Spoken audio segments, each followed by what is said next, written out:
Alright, you really can't be mad at it, man. You got a lot of energy and the competitive spirit from the one and only Devin the Dream Haney. Devin Big Body Haney. Pause.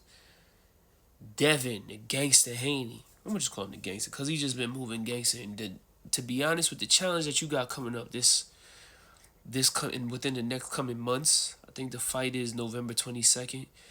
Man, you gotta love his energy and his confidence at that too. He says he got a hit list, right? And we gonna go through the hit list too. And it's starting off with his fight next month, which is going to be, to me, it's his debut at 147, and he's debuting with a bang. I know he fought Jose Ramirez in April, but Jose Ramirez is obviously a 140 that had moved up to 147 pounds for that fight with Devin Haney. So we're not gonna count that. Well, I'm not gonna count it as a 147 fight, even though contractually it was 147. It's gonna be at the full 147-pound limit for the WBO championship versus Brian Norman Jr. And that is a tough and tall task, to be honest. Now, as a fan of Devin Haney's, I'm not gonna lie, I'm here to be impartial and I'm here to just give basic, undivided, unbiased takes, right? But I have to let you guys know I am human, very human, right? I'm a fan of Devin Haney's. There's a lot of people that are going to subscribe to my channel. There's a lot of people that wanted me to make this channel that are not fans of Devin at all. The person that put the battery in my back says he hates Devin Haney. Why? I don't know. Shout out to my guy Phil. But Brian Norman is the first on Devin's hit list. You see Mario Barrios there, who, to be honest, that's who I wanted Devin to fight first. Weakest link at the division. He's terrible. Then we got Rolly. Is that Rolly? Yeah, Rolly. Rolly may look like the weakest link on the hit list, but he just beat Ryan and dropped his ass. So, and he's the WBA champion by elevation. Overachiever, but these are guys that Devin has, history with.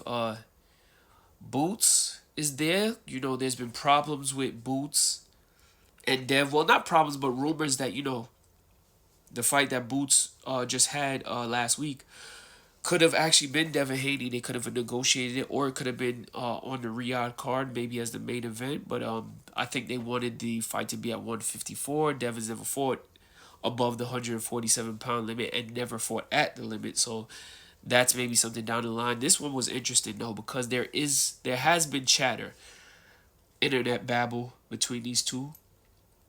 Keyshawn Davis and Devin Haney is that's out of nowhere, but Keyshawn, we don't know we haven't heard from him in a while since the incident with his brother and since him not making weight for the De Los Santos fight. Conor Ben, I know I just said I'm supposed to be unbiased, but Conor Ben is the person that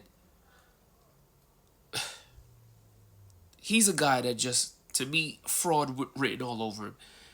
He's just trying to get these sympathy fights where he just balloons up in weight and never fights his real challenges. Conor Ben probably should have been fought Jerron Ennis or somebody like Stanionis. He just chasing paydays. I don't like the English muffin, to be honest. I think Devin beats him too. Ryan Garcia, we know the history between Devin and Ryan.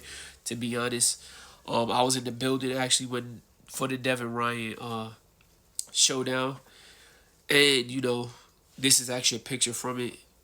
And there's no comment there. We already know what Ryan did, and if you don't believe Ryan did that, then whatever. But that's people. There's intrigue there. Teofimo Lopez, a long rival of Devin Haney, that would have to happen obviously at 147 whenever Tio gets done with what he's doing. We don't know if he's fighting Richardson Hitchens. There's a picture that was floating around last night at Danny Garcia's farewell where they kind of did a fake face off. They both managed by Keith Conley, so we don't know what's gonna happen. Or if the rumor Shakur Stevenson fight is gonna happen. He's lying about fighting Manny Pacquiao. He's not getting a Manny Pacquiao fight. So he doesn't sell at all. Teofimo Lopez don't sell in New York, even though he claims he's from New York. Don't the tickets for what it looked like in Brooklyn last night is how Tio's audience looks like when he fights in the big arena in Madison Square Garden. He can't fight outside the Madison Square Garden theater. I have proof of that. Then we got Shakur, who was a long rival of Devin Haney. There's video footage of them sparring. They've been back and forth. Of course, you got the infamous picture of when Devin did capture and beat, not capture, but when he beat Lomachenko to retain undisputed, where Shakur was giving him the ice grill, the East Coast ice grill, and was looking at him like how a lion looks at a gazelle. So that would be a interesting one. That's a fight that everybody's wanted to see for a long time, but we don't know if we're ever gonna get that because we don't know when Shakur will ever fully move up to the 147-pound limit. By the time he gets there, you never know. Devin could be at 54, so we don't know if we'll ever get that chance to see that fight. And the last one, last but not least, obviously, is Gervonta Davis. The long rumored fight we've had. Footage of Devin Gervonta that was leaked by Floyd, obviously the fight hype and the back and forth, and that's what led to Devin fighting Ryan because he was trying to capture the that Gervonta fight. And let's be honest, the Gervonta payday, what would come along with it, the popularity, everything would have been at stake. Had that fight happened, that really would have been a fight for the face of boxing when it comes to the urban section. Let's just say the urban section of boxing, the hood. That's what that fight would have been. It would have been something. It would have been a spectacle. It really would have been a great build up, just because of the back and forth between Bill and Tank. Devin and Tank, they really don't like each other. Two guys who are looked at as proteges of Floyd Mayweather. So that would have been just a great one. I'm gonna put it. I'm gonna categorize it the same way that I categorize it and package it.